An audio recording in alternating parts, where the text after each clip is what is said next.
Dans le résumé de film d'aujourd'hui, Anna est une avocate spécialisée dans le droit des enfants et des adolescents. Habituée à gérer des jeunes compliqués, elle n'a aucun mal à créer des liens avec son beau-fils Gustavo, fils du premier mariage de son mari Peter qui vient de s'installer. N'oubliez pas de vous abonner. Votre soutien nous aide énormément à poursuivre le projet. Le film commence sur Anna, qui rentre de sa promenade avec son chien. Elle voit son mari Peter, prêt à partir, et lui demande où il va. Peter répond qu'un policier de Stockholm l'a appelé pour qu'il vienne. Elle propose de le conduire à l'aéroport, mais il dit qu'il prendra un taxi. Peter présente son fils adolescent, Gustavo, à sa compagne, Anna. Les jumelles de celle-ci, Frida et Fanny, accueillent leur nouveau demi-frère avec des cadeaux. Mais Gustavo, lui, est visiblement mal à l'aise. Anna et sa sœur discutent de Gustavo dans un salon de beauté. Anna lui annonce que son beau-fils a été renvoyé de son ancienne école et qu'il va désormais étudier ici et vivre avec eux. Sa sœur conseille aussi à Anna de voir leur mère plus souvent. Anna nettoie la chambre de son beau-fils quand Gustavo sort de la salle de bain, torse nu.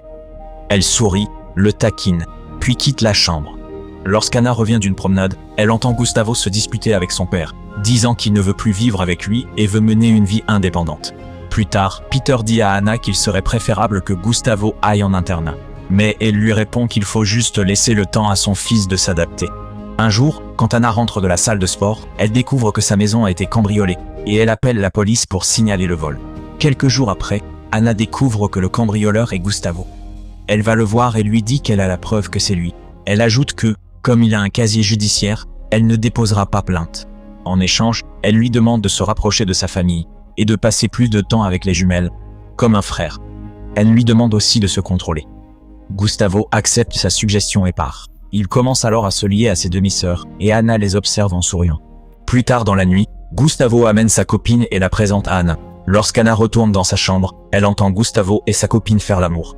Alors, elle se regarde dans le miroir et se dit qu'elle est encore jeune et belle, et que son corps est encore solide comme celui de la petite amie de Gustavo. Plus tard, lorsque Peter revient, elle fait aussi l'amour avec lui cette nuit-là. Le lendemain, Anna, Gustavo et les jumelles campent près d'un lac. Gustavo nage avec ses demi-sœurs et aperçoit Anna, seule sur la rive. Il l'invite à les rejoindre, mais elle se dit trop vieille. Finalement, elle les rejoint et ils s'amusent tous ensemble dans l'eau. Cette nuit-là, pendant que tout le monde dort, Anna apporte une bière à Gustavo. En discutant, elle remarque son tatouage et lui demande de lui faire le même sur son propre bras.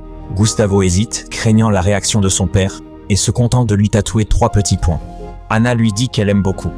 On voit ensuite la famille jouer à cache-cache. Tandis qu'Anna se cache, Gustavo surgit et lui touche l'épaule. Elle ressent une émotion qu'elle n'avait plus connue depuis longtemps. Plus tard dans la nuit, Anna n'arrête pas de penser à son beau-fils.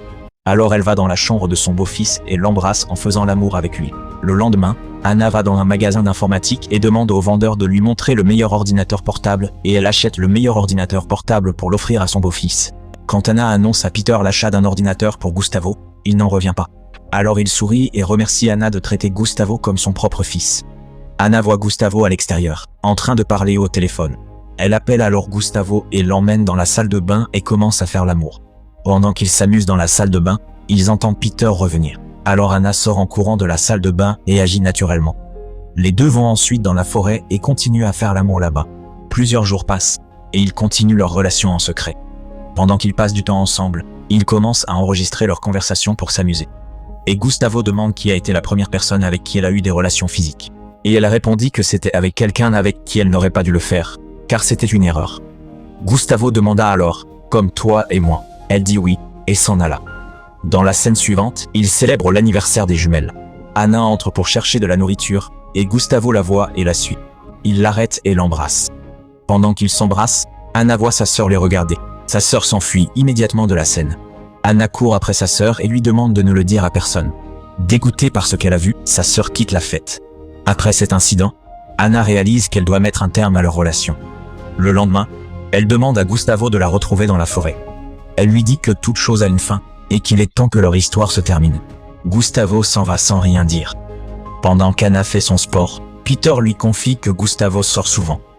Il veut l'emmener à la cabane quelques jours pour passer du temps ensemble et comprendre son attitude étrange. Après quelques jours, quand Anna rentre du travail, elle remarque que Peter et Gustavo sont revenus de la cabane. Une fois que les jumelles sont couchées, Peter demande à Anna de s'asseoir près de lui. Il lui annonce que Gustavo a accepté d'aller en internat. Il lui dit aussi que Gustavo a révélé leur relation secrète. Anna fait semblant d'être surprise. Elle dit à Peter que Gustavo ment, et qu'il se venge au nom de sa mère, car elle lui a volé son père. Anna commence alors à faire ses valises, disant qu'elle va quitter la maison, et qu'elle ne veut pas vivre avec un garçon psychopathe. Peter essaie de l'en empêcher, disant que son esprit est perturbé et qu'il ne sait pas en qui croire. Elle allait lui dire que son fils avait cambriolé sa maison, mais elle ne l'a pas fait parce qu'elle avait peur qu'il le mette dehors. Peter lui demande de ne pas partir pour en discuter calmement, puis il la prend dans ses bras. Après cela, Anna entre dans la chambre de Gustavo, cherchant la cassette d'enregistrement qu'ils avaient fait ensemble. Le lendemain, les trois s'assoient ensemble dans le salon. Peter dit à Gustavo que son accusation contre Anna est très grave et qu'on ne doit jamais mentir sur de telles choses. Choqué, Gustavo confronte Anna et lui demande si elle ne compte vraiment rien dire. Anna demande à Gustavo pourquoi il agit ainsi. Anna avoue à Gustavo qu'elle l'aime comme un fils. Il lui crache alors au visage et s'en va. Il met ses valises dans sa voiture et part chez sa mère. Les jumelles courent pour l'embrasser et lui dire au revoir. Un jour, au travail, elle trouve Gustavo qui l'attend. Dans son bureau, il exige qu'elle dise la vérité à Peter, sinon il ira à la police. Anna rétorque que personne ne le croira à cause de son casier judiciaire.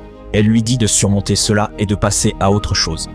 Un soir, alors qu'Anna travaille tard, allongée dans son lit, elle entend quelqu'un frapper à la porte. Quand Anna arrive à la porte, elle voit Gustavo. Gustavo lui dit qu'il veut parler à son père une dernière fois, mais Anna refuse de le laisser entrer dans la maison. Gustavo essaie de l'embrasser, mais elle le repousse et lui dit de ne jamais revenir. La scène change, on retrouve celle du début du film. Anna demande à Peter où il va et lui dit que s'il veut, il est revenu de Stockholm. Quand Anna demande ce qui s'est passé, il lui répond en larmes qu'un chasseur a retrouvé Gustavo mort dans la forêt. Et la police lui a aussi dit qu'il avait laissé tomber sa vie et qu'il s'était assis dans la neige jusqu'à ce qu'il gèle. Plus tard dans la nuit, alors qu'il se préparait à dormir, Anna dit à Peter que ce n'était pas de sa faute. Quand elle se lève pour dire la vérité, Peter la plaque contre le mur, lui couvre la bouche et lui ordonne de se taire et de partir. Le film se termine là-dessus. Merci d'avoir regardé et n'hésitez pas à laisser votre commentaire sur le film.